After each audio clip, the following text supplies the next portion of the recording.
While only 0.1% of targeted poor and vulnerable households have received the federal government's recently launched cash transfer of 25,000 naira per month. This is according to data from the World Bank's lead economist for Nigeria, Alex Sennett, during his presentation of the Nigeria Development Update, December 2023 edition last week in Abuja.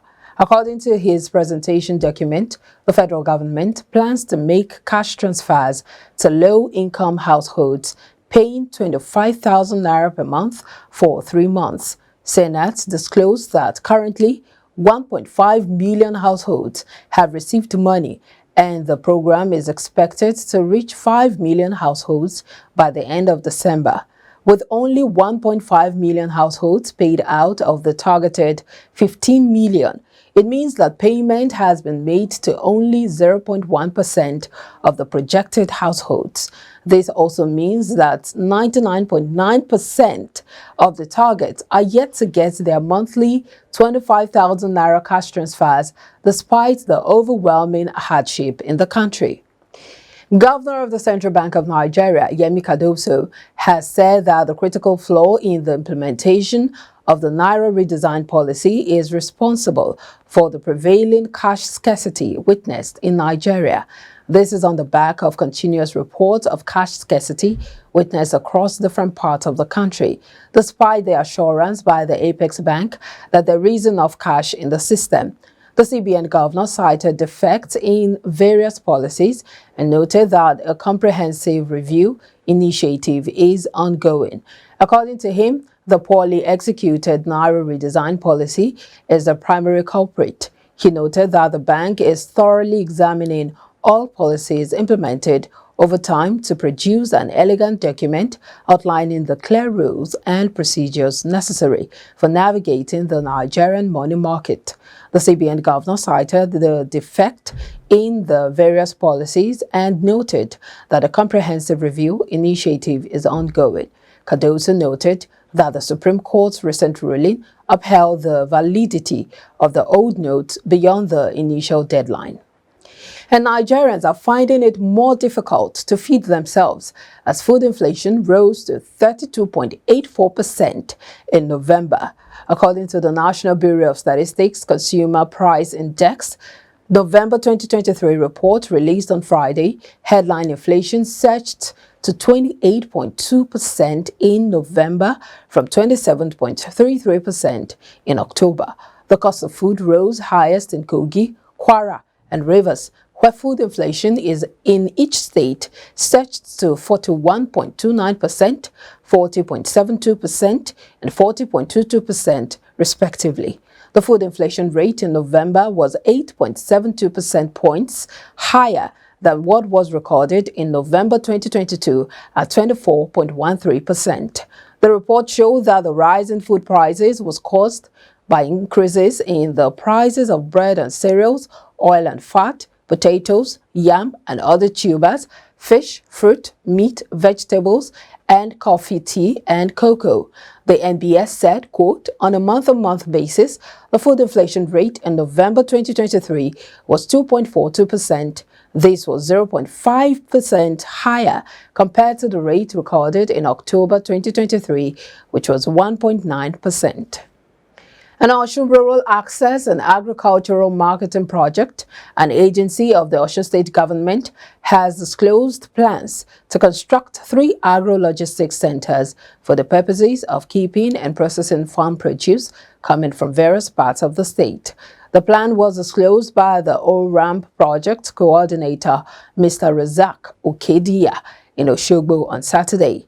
Okedia said Governor Ademola Adeleke was committed to the development of rural areas in the state, hence his decision to release counterpart funds, which enabled the agency to settle its debts and run operations. Explaining further activities of ORAMP, Okedia said the excellent performance of the agency on the Rural Access Mobility Project 2 made Osun and 18 other states selected among the participating states in the next phase of the project. Appreciating the support of the state government for providing an enabling environment for the agency to operate, Okedia appealed to host communities where the agro-logistics centers would be constructed to cooperate with ORAM staff when work commences on the projects. The chairman of the Economic and Financial Crimes Commission, EFCC, Mr. Ola Olukoyede, has called for legislation against unexplained wealth as a way of checking the criminal activities of treasury looters in the country. The EFCC spokesperson, Mr. Dele Oyewale, in a statement, quoted Olukoyede as making the call at a two-day international law conference organized by Christopher University, Mowe, Ogun State. The theme of the conference was, quote, Unexplained Wealth in the Global South, examining the asset recovery and return trajectory. Olukoyede said several countries, including the United Kingdom, Australia, Mauritius, Kenya, Zimbabwe, and Trinidad and Tobago had embraced the unexplained wealth orders since it came into force in 2018.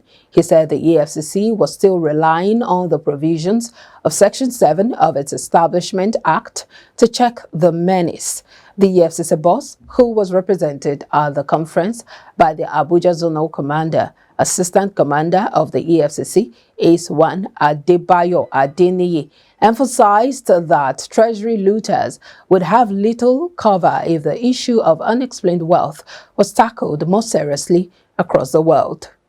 The Lagos State Head of Service, Mr. Olabode Aguru, has stressed the importance of adopting technology to drive the state's revenue.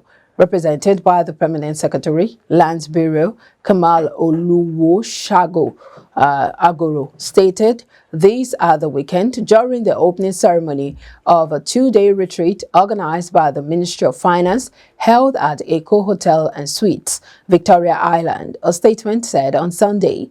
The head of service also underscored the significance of developing a robust revenue drive initiative through strategic partnerships and collaborations. Speaking earlier, the Permanent Secretary, Ministry of Finance, Mr. Hondongan Temitope, stressed that Lagos State, being the most populated state in Nigeria with over 22 million residents, put a lot of pressure on infrastructure such as roads, bridges, and other facilities which require the state to generate more revenues for regular maintenance of the structures.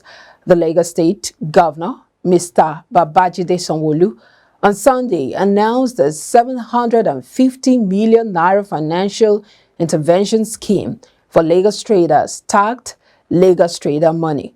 The scheme will see 15,000 traders across all local government areas of the state, 200 from each local government area, receive 50,000 naira each to boost their businesses.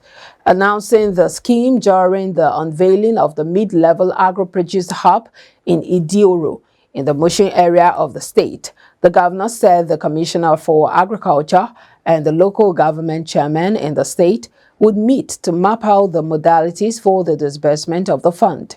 Meanwhile, Sanwo-Olu, while speaking on the newly unveiled mid-level agro-produce hub, noted that the project, which is under his government's food system transformation agenda, was born out of the need to improve the current system, which is inundated by wastage, post-harvest losses, traffic congestion, and other inefficiencies that result in the loss of over 50% of agricultural produce, especially in perishables. The governor further stated that as part of his government's commitment to the food system transformation agenda, the construction of the central logistics hub at Ketu Erenyu Ekpe is ongoing, while the smallest of the pilot, the mid-level agro-produce hub, is being inaugurated.